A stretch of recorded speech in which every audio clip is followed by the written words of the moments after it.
এটা হলো জগৎবল্লভপুর, আমাদেরই গ্রাম। ছোট্ট গ্রাম হলে কি হবে, খুব সুন্দর। এখানে সবাই মিলেমিশে থাকে, নেই কোনো হিংসা, নেই কোনো বিবাদ। আমরা সবাই একে অপরের দুঃখ সুখে থাকি। কাঁচা মাটির রাস্তা, কাঁচা বাড়ি, কিন্তু মন সবার পাক্কা। বাড়িতে আমার বাবা নেই, থাকে বুড়ি মা আর কাজের মাসি মণি মাসি। মায়ের সাথে খুব ভাব। মণি মাসি যে কাজেই যায়, মা সাথে থাকে। আমি কলিকাতা একটা অফিসে কাজ করি। সেবার হলো কি, অফিসের কাজের জন্য বস বললেন গ্রামে যেতে। পরের দিন মাকে বললাম যে মা, আমি নারায়ণগঞ্জ যাব। মা নারাজ থাকা সত্ত্বেও অফিসের কাজে আমার বার হতে হলো। পরের দিনকে আমি বাড়ি থেকে ট্যাক্সি করে বাস স্ট্যান্ডের উদ্দেশ্যে রওনা দিলাম। যখন বাস স্ট্যান্ডে পৌঁছালাম তখন প্রায় সন্ধ্যা। হালকা বৃষ্টি। চলল বাস নারায়ণগঞ্জের উদ্দেশ্যে। নারায়ণগঞ্জ আমাদের গ্রাম থেকে প্রায় ঘন্টা 7 রাস্তা। জানি পৌঁছাতে পৌঁছাতে তখন প্রায় রাত 1-1:30 তো বাজবে। হলেও তাই। নারায়ণগঞ্জে যখন পৌঁছালাম তখন প্রায় রাত্রি 1টা। আমাকে নারায়ণগঞ্জ ছোট্ট বাস স্টপেজে নামিয়ে বাসটা হনহনিয়ে বেরিয়ে গেল। আমি যেহেতু একবার গিয়েছিলাম, তাই যেখানে থাকার ব্যবস্থা হয়েছে আমি জানতাম। আমি সেদিকেই উদ্দেশ্য করে রওনা হলাম। শরীরটা খুবই ক্লান্ত, সারাক্ষণ জার্নিংয়ের জন্য। রাতে হালকা মুড়ি বাতাসা খেয়ে ঘুমিয়ে পড়লাম। ভাবলাম পরের দিন বাজারটা ঘুরে দেখা যাবে।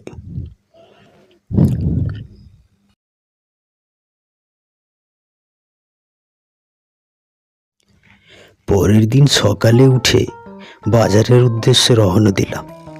রাস্তায় যখন হাঁটছি তখন একটা লোক দূর থেকে, ও মশাই, ও মশাই, একটু দাঁড়ান, আপনার সাথেই কথা আছেন। শুনলাম আপনি নাকি জগৎবল্লভ বাবুর বাড়িতে উঠেছেন। তা মশাই, আপনার মরার কি জায়গা নেই নাকি? এখানে মরতে এসেছেন? যত সব। লোকটা নিজের মনেই গজগজ করে তার মনের কথা আমায় শুনিয়ে দিয়ে চলে গেল হনহনিয়ে। আমি ভাবলাম, এসব পাগল নাকি? চেনা নেই জানা নেই, হঠাৎ করে এইরকম ভাব উপদেশ দিয়ে গেল। আমি কোনো কথা না ভেবেই আগিয়ে চললাম বাজারের উদ্দেশ্যে। বাজারে গিয়ে সেখানে কিছু কেনাকাটা করার কথা ভাবতে লাগলাম। বাজারের দোকানে ওই একই কথা বলল। সেদিন সন্ধ্যাবেলা চায়ের দোকানে বসে একটু গল্প গুজব করলাম নতুন জায়গা চা দোকানিদের সাথে। তা মশাই, কি বল্লভবাবুর বাড়িতে উঠেছেন নাকি?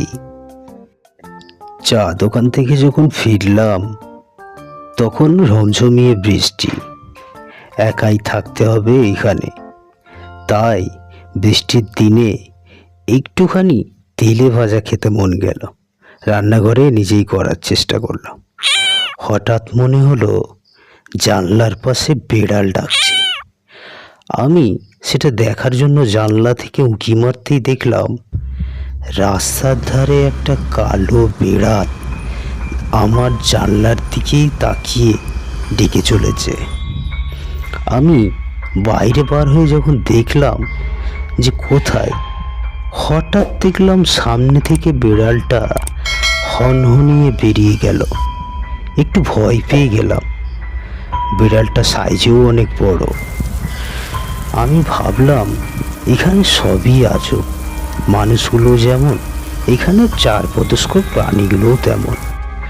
পরদিনকে ভাবলাম আজকে গ্রামের কাউকে ধরে ব্যাপারটা জানতেই হবে। সে মতো রাস্তায় একজনের সঙ্গে দেখা হয়ে গেল। তাকে জিজ্ঞাসা করতে সে বলল, আরে দূর মশাই, বল্লভবাবুর বাড়ির ব্যাপারে আমি কোনো কথা বলতে পারবো না। বাড়িতে ছেলে বউ নিয়ে থাকি, অন্য কাউকে জিজ্ঞাসা করুন তো। মনে মনে ভাবলাম এই গ্রামে আর না, চাকরিটা মনে হয় আমার আর করা হবে না। এই চাকরির জন্য এদিক সেদিক গিয়ে অপমান হতে হয়।